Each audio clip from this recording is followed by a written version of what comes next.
अगर शिक्षा की बात करें, अच्छे स्कूल में पढ़ाने के लिए ड्राइवर के पास पैसा नहीं है, अच्छे अस्पताल में ट्रीटमेंट कराने के लिए ड्राइवर के पास वो फैसिलिटी नहीं है, कहां से कराएगा? नहीं अपने बच्चे को पढ़ा सकता, ना अपने बच्चे का ट्रीटमेंट करा सकता। बड़ी शर्म के साथ मुझे ये कहना पड़ रहा है कि हमारे भारत की सरकारें जो हैं वो बिल्कुल अर्थव्यवस्था उनकी निरस्त हो चुकी है, क्योंकि वो ड्राइवर के बच्चों के, उसके आने वाली नस्ल के बारे में, उसके भविष्य के बारे में नहीं जानती। क्यों उसके ऊपर विचार नहीं करती? तो उसके बच्चे का ट्रीटमेंट भी फ्री होना चाहिए, बच्चे को शिक्षा भी फ्री मिलनी चाहिए। अगर हमारा ड्राइवर 60 साल का हो जाता है तो 60 साल उसकी पेंशन भी जोर से बोलो। हाँ, तो 60 साल पेंशन भी उसकी।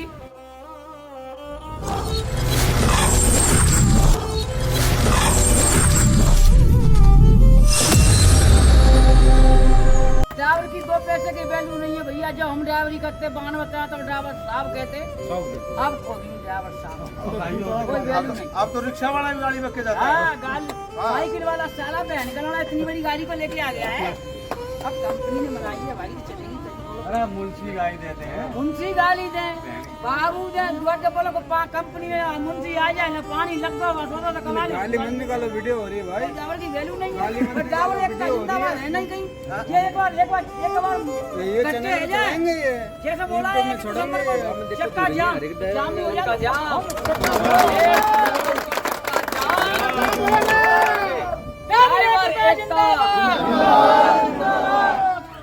भ्रष्टाचार मुर्दाबाद, भ्रष्टाचार मुर्दाबाद। ड्राइवर का शोषण बंद करो, बंद करो, बंद करो। ड्राइवर का शोषण बंद करो, बंद करो, बंद करो। ऑल ड्राइवर कल्याण संघ भारत जिंदाबाद। तो दोस्तों, मैं आपको एक बहुत ही जरूरी चीज दिखाने के लिए जा रहा हूँ। इसको जरा जूम करके दिखाइए आप। ये कहाँ टोकन मिलता है? ये महाराष्ट्र में हर जगह मिलता है। ये महाराष्ट्र के अंदर ट्रैफिक पुलिस का कार्ड है। और मैं कहना चाहता हूँ अपने भारत के ट्रांसपोर्ट मंत्री नितिन गडकरी जी से, जिस तरीके से वो महाराष्ट्र के अंदर बैठे हैं और पूरे भारत में हर इंसान की मुश्किलों को देखते हैं, और वैसे ड्राइवर हित के लिए बहुत अच्छे बयान भी देते हैं।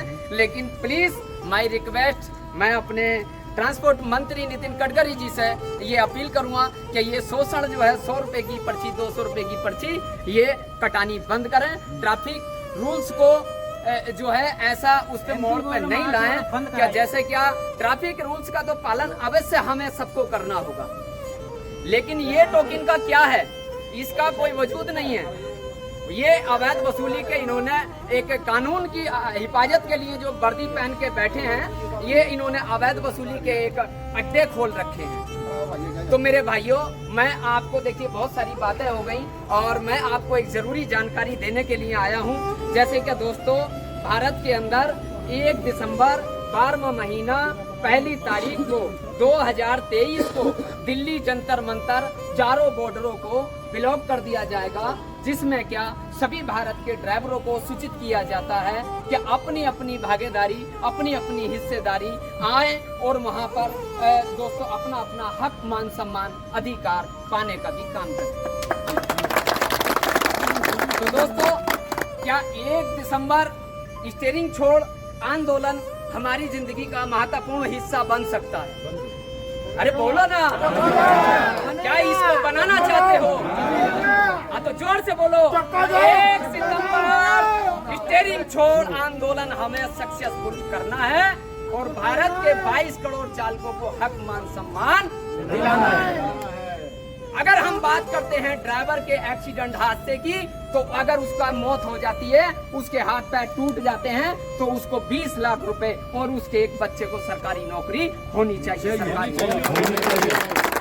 आपको बताता हूँ, अब मैं आपको उसी मोड़ पे लेके आता हूँ कि अगर ड्राइवर के हाथ पैर टूट जाते हैं तो उसके ट्रीटमेंट फ्री होना चाहिए और 10 लाख रुपए का क्लेम उसके परिवार को मिलना चाहिए।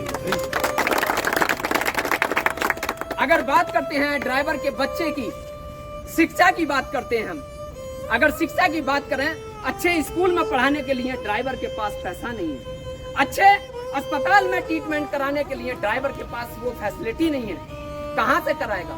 नहीं अपने बच्चे को पढ़ा सकता, ना अपने बच्चे का ट्रीटमेंट करा सकता। बड़ी शर्म के साथ मुझे ये कहना पड़ रहा है कि हमारे भारत की सरकारें जो हैं वो बिल्कुल अर्थव्यवस्था उनकी निरस्त हो चुकी है, क्योंकि वो ड्राइवर के बच्चों के, उसके आने वाली नस्ल के बारे में, उसके भविष्य के बारे में नहीं जानती। क्यों उसके ऊपर विचार नहीं करती?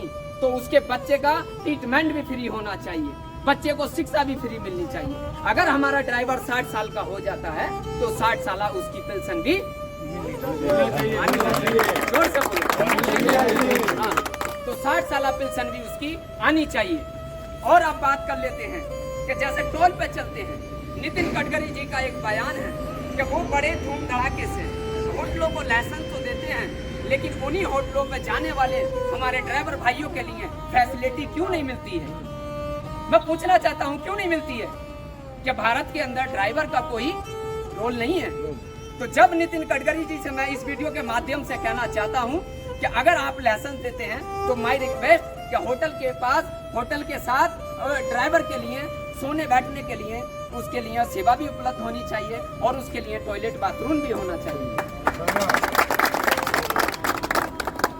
बाजी जगह देखा जाता है जिन 5 स्टार होटलों का तुम लाइसेंस देते हो। मैं अपने देश के ट्रांसपोर्ट मंत्री जी से कहना चाहता हूँ कि जब 5 स्टार होटल का आपने लाइसेंस दिया है तो उसके अंदर जो पैसेंजर को ले जाने का काम करता है वो भी मेरे भारत का एक ड्राइवर ही होता है।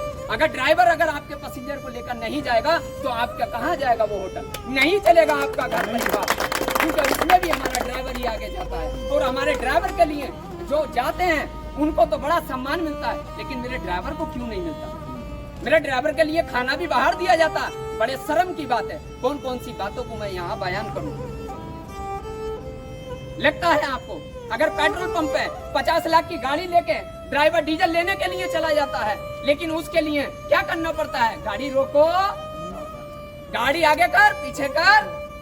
ये मैं चैलेंज के साथ आज इस वीडियो के माध्यम से कहना चाहता हूँ कि 50 लाख की गाड़ी लेके जाता है लेकिन 2 रुपए का भी उसका सम्मान नहीं है।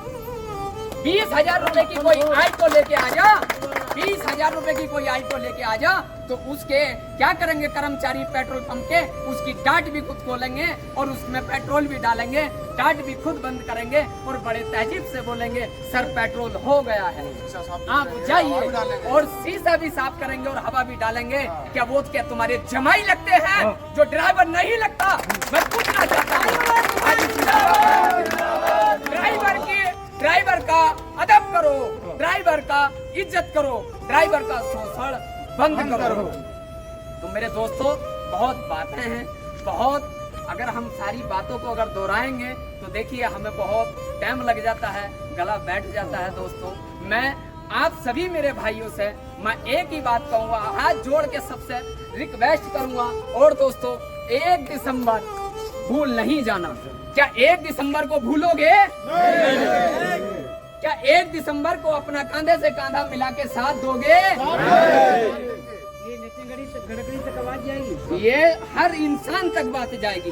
नितिन गडकरी का पर्सनल हमारे पास नंबर भी है, हमारा परिचय होता रहता है, ऐसी बात नहीं है। हम जहाँ भी जाते हैं हम अपनी एक पहचान दे के आते हैं और वहाँ से उनकी पहचान लेके आते हैं। तो एक जानकारी और दे देता हूँ मैं, अगर आप सब भैया अगर सभी अगर पीछे चले जाओगे तो फिर मैं उधर ही आ जाता हूँ। छोड़ो, खत्म करते हैं इधर आ जाओ आपको, क्योंकि ये वीडियो आपको मिलेगी, ये YouTube पे मिलेगी, लेकिन आप अगर इस तरीके से हमारी वीडियो को वायरल करने की कोशिश करोगे तो वो मजा आपको नहीं आने का। मेरे दोस्तों आप समझने की कोशिश करो, बिल्कुल बिल्कुल आपको मौका दिया जाएगा। देखिए जैसे कि हम दोस्तों दिल्ली से चलते हैं और हमें कई सारे राज्य पड़ते हैं। दिल्ली से बैंगलोर तक कितने राज्य पड़ते हैं? अरे बोलो भाई। Haryana, Rajasthan, MP, Maharashtra. Check post कितने पड़ते हैं? तो देखिए जब हम एक या जब हम हैदराबाद 13-14 पड़ते हैं। जब हम चेक पोस्ट पे आते हैं सबसे पहले हम टाकली बॉर्डर पे आके उतरते हैं। टाकली बॉर्डर से पहले भी हम उतरे हैं और हम हर बॉर्डर पे हर अधिकारी DDO साहब से मिल के आते हैं। मैं ये नहीं कि ये कोई बात मैं हवाओं में मार रहा हूँ, हवाओं में नहीं। अगर किसी को जानकारी लेनी है तो मेरे YouTube चैनल पे जाइए, electronic press news driver India पे जाइए और दोस्तों इस चैनल को जितना आपको फैलाया जाए उतना फैलाइए, क्योंकि ये आपकी बात करता है, आपके हक मान सम्मान की बात करता है। तो जब हम बॉर्डर पे गए हमने उनको बताया और उन्होंने बहुत अच्छा रिस्पॉन्स दिया हमें, तो हमें बहुत अच्छा लगा। हमने उनको अपना कार्ड दिया जो कि जिसे ग्रीन कार्ड कहते हैं, हमने कार्ड दिया, सर ये मेरा कार्ड है, मैं ऑल ड्राइवर वेलफेयर एसोसिएशन का डिस्ट्रिक्ट प्रेसिडेंट हूँ और हम भारत में समाज सेवा करते हैं, 28 राज्यों में हम कार्य करते हैं और निःशुल्क अपना ड्राइवर के लिए हेल्प का काम करते हैं। उन्होंने हमारी बात को समझा और हमने अपने सारथी समाज के लिए बोला कि भाई अगर हमारा ड्राइवर आता है, यूनियन का कार्ड लेके आता है, तो आप उसके साथ गलत वे से बात नहीं करनी है। क्या करना है, आपको प्यार से बात करना है, ड्राइवर को आपसे कोई चालान नहीं करना है। चालान पे एक बात मुझे बहुत अच्छी याद आ गई कि जिन कंपनियों में आप लोग गाड़ियां चलाते हो, कि वो आपके या मेरे बाप की गाड़ी है, बोलो जरा। अगर हमारी गाड़ी नहीं है तो इस वीडियो के माध्यम से भारत के प्रधानमंत्री, गृह मंत्री, ट्रांसपोर्ट मंत्री, सभी सरकारों से मैं इस वीडियो के माध्यम से ये कहना चाहता हूँ कि ड्राइवर के जो शोषण होते हैं उस पर थोड़ा ध्यान दें और उस पर आज संज्ञान लें। आज संज्ञान की बात मैं एक और रूबरू आपके कर देता हूँ कि जब ड्राइवर कंपनी से गाड़ी लेके चलता है उसको निकाल दिया जाता है और जब चलते हाईवे पे एक चालान किया जाता है, जिस चालान को ड्राइवर की सैलरी से काट लिया जाता है और ड्राइवर के फंड में वो पैसा कम कर दिया जाता है। लेकिन इतनी बड़ी गाड़ी कंपनी देती तो है, लेकिन उस